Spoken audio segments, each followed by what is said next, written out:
प्रधानमंत्री नरेंद्र मोदी लेह के जिस हॉस्पिटल में घायल जवानों से मिले, उस पर लगातार सवाल उठाए जा रहे हैं। मोदी के हॉस्पिटल दौरे के दौरान की तस्वीरें वायरल हो रही हैं। कहा जा रहा है कि वह जगह जगह जहां जवानों को रखा गया है, वह हॉस्पिटल जैसी नहीं लग रही थी। अब इस पर सरकार की सफाई आई है। साथ ही हमने अपनी तरफ से भी जानने की कोशिश की है कि पूरा माजरा आखिर क्या है। शुक्रवार यानी 3 जुलाई को प्रधानमंत्री नरेंद्र मोदी लेह गए थे और यहां लेह हॉस्पिटल जाकर उन घायल सैनिकों से भी मिले जो 15 जून को गलवान में हुई हिंसक झड़प में घायल हो गए थे। पीएम की इन सैनिकों से मिलने की तस्वीरों पर सोशल मीडिया में कई सवाल उठाए जा रहे हैं। मेडिकल इक्विपमेंट क्यों नहीं है, पानी की बोतल कहां है से लेकर चप्पल तक नहीं दिख रही है जैसे कई सवाल उठे। आर्मी ने इस मसले पर सफाई देते हुए बताया कि यह वार्ड जनरल हॉस्पिटल कॉम्प्लेक्स का ही हिस्सा है।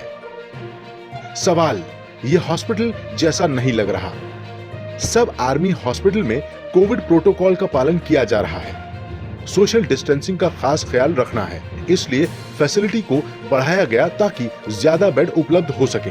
इसके लिए हॉस्पिटल कैंपस के अंदर जितने भी टेम्पररी स्ट्रक्चर सहित दूसरे स्ट्रक्चर को भी वार्ड में कन्वर्ट किया गया है ताकि मरीजों के लिए ज्यादा बेड उपलब्ध हो सके। लेह में भी फैसिलिटी बढ़ाई गई है। फोटो में जो वार्ड दिख रहा है जिसमें पीएम घायल सैनिकों से मुलाकात कर रहे हैं, वह सामान्य समय में कोविड से पहले ऑडियो वीडियो ट्रेनिंग हॉल की तरह भी इस्तेमाल होता था। सभी आर्मी हॉस्पिटल में सामान्य समय की जो फैसिलिटी थी, वह सभी वार्ड में तब्दील किए हैं। सवाल, क्या यह सच में हॉस्पिटल है? प्रोजेक्टर किस वार्ड में होता है? सामान्य समय में इस हॉल का इस्तेमाल ऑडियो वीडियो ट्रेनिंग हॉल की तरह होता था, इसलिए तस्वीरों में प्रोजेक्टर भी दिख रहा है।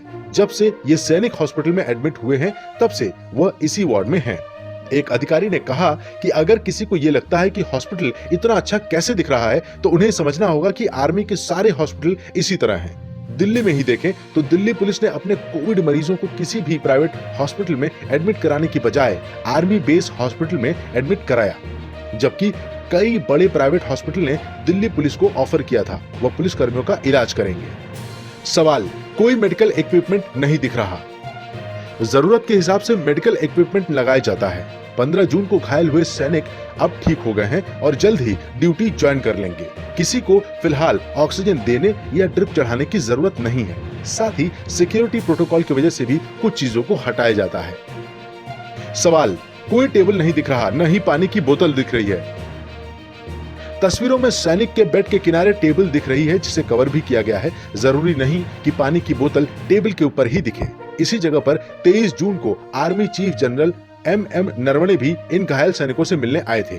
उसमें एक तस्वीर में पानी की बोतल साफ दिख रही थी। ये गर्म पानी की बोतल थी, क्योंकि लेह में ठंडा पानी नहीं पी सकते और गर्म पानी ही पीना होता है। ऐसे में पानी की बोतल के अलावा पानी के डिस्पेंसर भी लगे हैं। एम नरवणे भी यही मिले थे। दूसरी तरफ आज रक्षा मंत्रालय ने भी सफाई दी है। बताया गया है कि जब आर्मी चीफ एम नरवणे और आर्मी कमांडर वहां पहुंचे थे, तो वे भी जवानों से उसी जगह पर मिले थे। बहरहाल पीएम की इस मुलाकात की एक और तस्वीर सोशल मीडिया पर जमकर वायरल हो रही है। इस तस्वीर को लेकर ट्विटर पर बहस छिड़ी हुई है। कई लोगों का कहना है कि ये एक मार्केटिंग गिमिक है और तस्वीर में चिकित्सा वार्ड नहीं बल्कि कॉन्फ्रेंस हॉल है। इसके बाद भारतीय सेना और रक्षा मंत्रालय की तरफ से इस पर सफाई जारी की गई। मंत्रालय ने कहा, यह बेहद ही दुर्भाग्यपूर्ण है कि सशस्त्र बलों के साथ कैसे व्यवहार किया जाता है, इसको लेकर शक किया जा रहा है। सशस्त्र बल अपने कर्मियों को सर्वोत्तम उपचार देते हैं। यह स्पष्ट किया जाता है जिस सुविधा का पीएम ने दौरा किया था वह जनरल अस्पताल का हिस्सा है। कोरोना संकट को देखते हुए यहाँ 100 बिस्तरों का प्रबंधन किया गया था। इन बहादुर जवानों को गलवान घाटी से लौटने के बाद यहाँ रखा गया था ताकि इन्हें कोविड क्षेत्रों से दूर रखा जा सके। सेना अध्यक्ष जनरल एम नरवणे और सेना के कमांडर ने भी उसी स्थान पर घायल बहादुरों से मुलाकात की थी। ऐसी ही और भी खबरों के लिए हमारे YouTube चैनल को सब्सक्राइब करें और बेल आइकन को जरूर दबाएं।